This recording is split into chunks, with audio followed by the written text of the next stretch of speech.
Auditeurs, auditrices du programme Encouragement du jour, bonjour. En vous espérant tous bien portants, nous vous souhaitons la bienvenue à nos minutes dédiées à petites histoires édifiantes.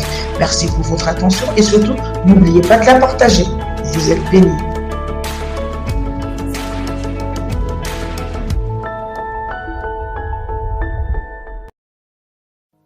Shalom à tous, bienvenue dans notre petite histoire du jour.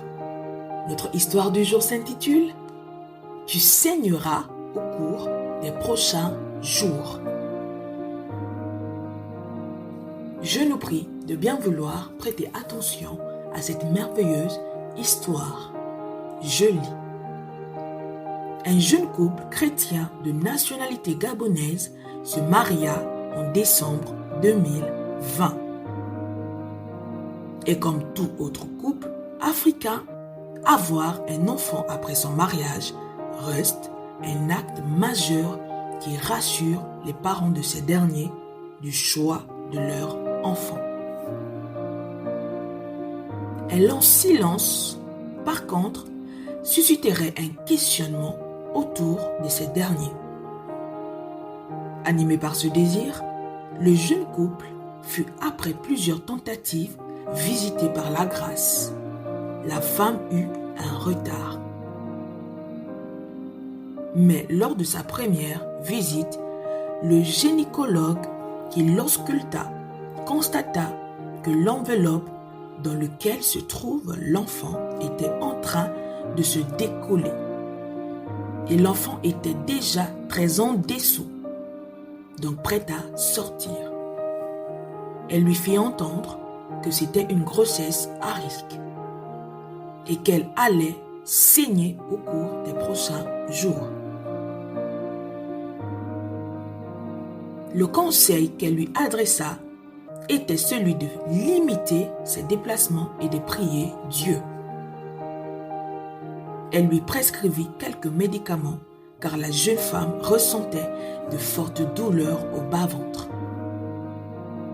Ensuite, elles programmèrent un autre rendez-vous auquel elle apportera son ancienne échographie.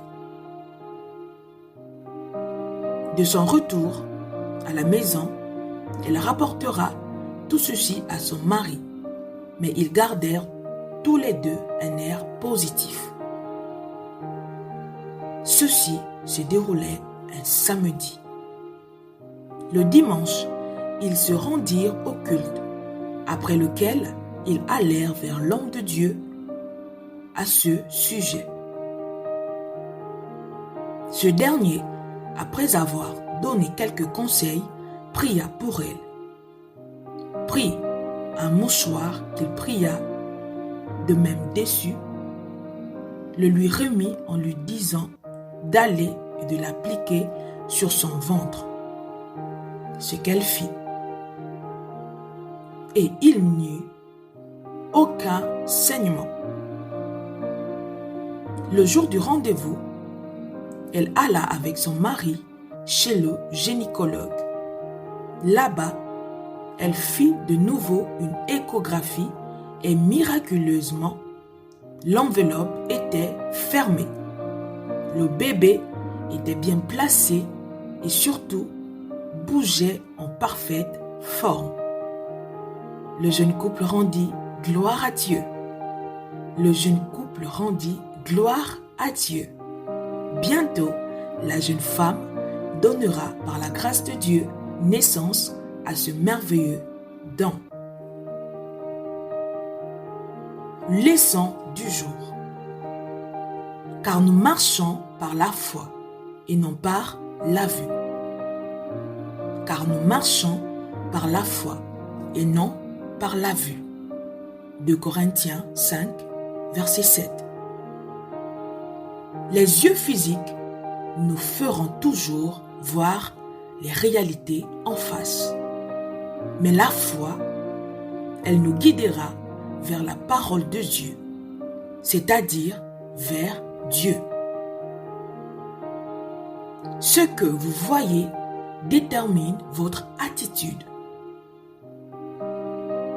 Face à chaque situation, posez-vous toujours cette question. De quoi suis-je conscient? Est-ce de ce que dit la parole de Dieu à mon sujet ou de ce que la vie me présente? Toujours voir Dieu. Toujours voir Dieu gardera vos pensées positives.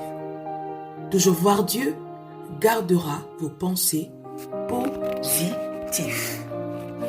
Alors nous sommes au terme de cette petite histoire. Que Dieu vous bénisse. À nous retrouver dans un prochain numéro.